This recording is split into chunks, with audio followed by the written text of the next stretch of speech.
Selamat pagi, perkenalkan nama saya Laila Majid, NIM 118111034, kelas PGSD Reguler A 2018. Saya akan mensimulasikan tema 8, subtema 1, pembelajaran 3, kelas 5, sekolah dasar. Assalamualaikum, selamat pagi anak-anak. Bagaimana kabarnya hari ini? Sehat ya semuanya? Baiklah, sebelum memulai pembelajaran kita pada hari ini, alangkah lebih baiknya kita berdoa terlebih dahulu. Berdoa dimulai. Akan mengabsen kalian terlebih dahulu ya. Rian, Ayu, Bayu, Dayu, hadir semua ya pada hari ini ya, bagus. Pada pembelajaran sebelumnya kita telah membahas mengenai tangga nada, siklus air, dan peristiwa dalam bacaan.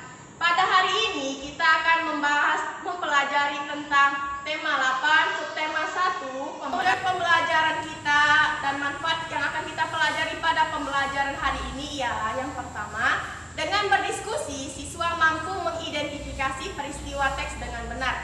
Yang kedua, dengan mengamati video yang ditampilkan oleh guru, siswa mampu mengidentifikasi keragaman sosial budaya masyarakat Indonesia dengan benar. Yang ketiga, dengan berdiskusi, siswa mampu menunjukkan sikap toleransi yang dapat dilakukan dalam keragaman sosial budaya di Indonesia dengan benar. Dan yang keempat, dengan mengamati gambar yang ditampilkan oleh guru, siswa mampu mengidentifikasi jenis-jenis usaha dan kegiatan ekonomi masyarakat Indonesia dengan benar.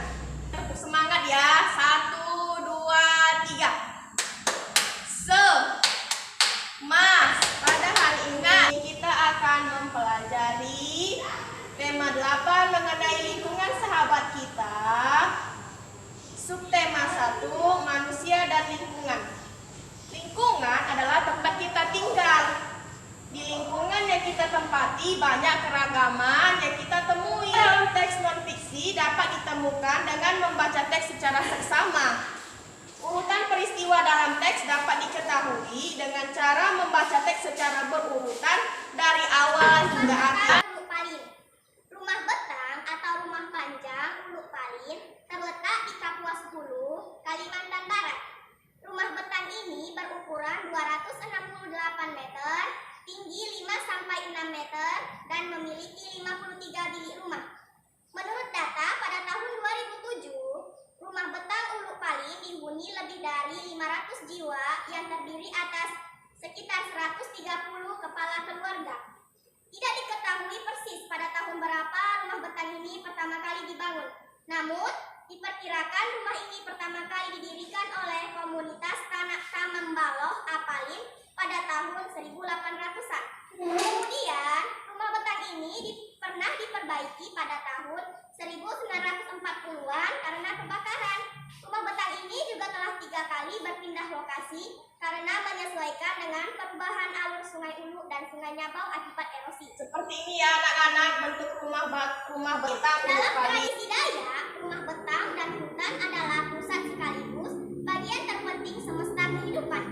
Rumah Betang adalah kekayaan budaya. Ibu akan membagikan kalian menjadi 3 kelompok. Masing-masing kelompok menjawab soal. Yang pertama, ceritakanlah secara singkat peristiwa pada teks Rumah Betang Uluk Palin. Yang kedua, apa keunikan Rumah Betang Uluk Palin? Yang ketiga, apa keunikan rumah adat di daerahmu? Baiklah, silahkan kelompok pertama mempresentasikan hasil diskusinya. Ya, bagus ya. Kelompok pertama sangat hebat. Ceritakanlah secara singkat insiden pada teks Rumah Betang Uluk Palin. Peristiwa yang terjadi pada Rumah Betang Uluk Palin yang pertama, tidak diketahui persis pada tahun berapa Rumah Betang Palin ini dibangun. Yang kedua, Rumah Betang pernah diperbaiki pada tahun 1940-an sebab kebakaran. Yang ketiga, Rumah Betang telah 3 kali berpindah tempat sebab menyesuaikan dengan perubahan alur Sungai Ulu dan Sungai Nyabau tanggapan erosi.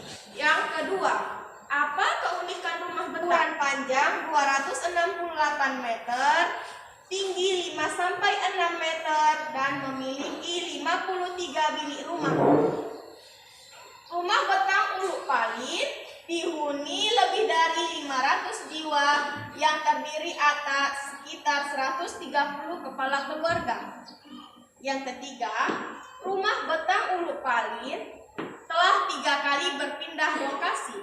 Yang keempat, Rumah Betang merupakan sentra sekaligus penggalan penting semesta kehidupan bagi tradisi Dayak. Rumah adat Bolon yang pertama terletak pada bagian dalam rumah yang tidak memiliki sekat sehingga cenderung terlihat lebih luas. Kedua, ornamen atau ukiran yang biasa disebut dengan nama gorba letaknya terdapat di beberapa sisi rumah.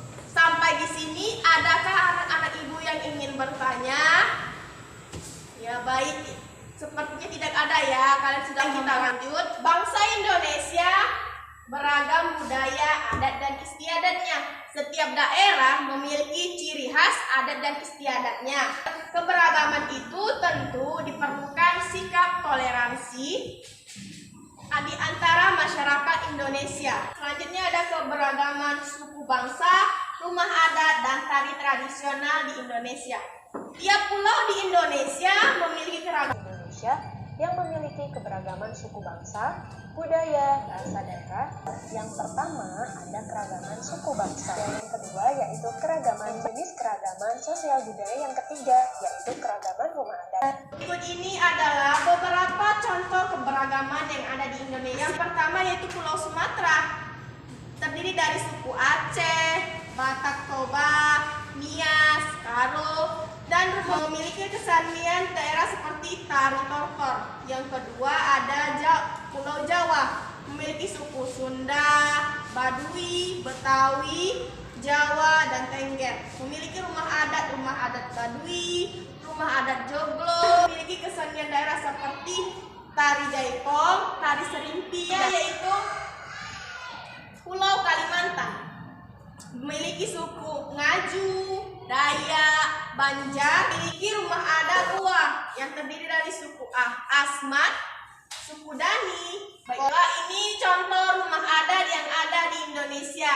Ya, rumah Golon dari Sumatera Utara, rumah Gadang dari Sumatera Barat, karya dengan di Indonesia seperti tari Roto Jaro, tari tortor dari Sumatera Utara, tari piring dari Sumatera Barat, tari serimpi, tari drama pendek bersama kelompok kalian yang telah ibu bagi menjadi 3 kelompok. Kemudian buat naskahnya serta buatlah tugas yang ada di buku paket kalian. Memenuhi kebutuhan hidup masyarakat, melakukan berbagai usaha. Berbagai kegiatan dan jenis usaha yang dilakukan menghasilkan barang dan jasa. Salah satu jenis usaha di masyarakat yaitu mengolah sumber daya alam dari lingkungan. Kita mengenal berbagai aneka macam bentuk acara manusia dalam mengolah sumber daya alam untuk mencukupi kebutuhan hidupnya masing-masing. Tambangan. Ini ada pertanian dan perkebunan, peternakan, perikanan, perhutanan, dan pertambangan. Umumnya, usaha persawahan dan perkebunan dilakukan di daerah pedesaan karena tanahnya masih luas. Lahan pertanian juga dimanfaatkan untuk perkebunan. Usaha di bidang peternakan membutuhkan lahan yang luas. Itu ada juga peternakan ulat sutra. Kelompok ulat sutra mampu menghasilkan serat bahan baku kain sutra. Perikanan. Usaha di bidang perikanan dapat dilakukan di daerah pantai atau bendungan.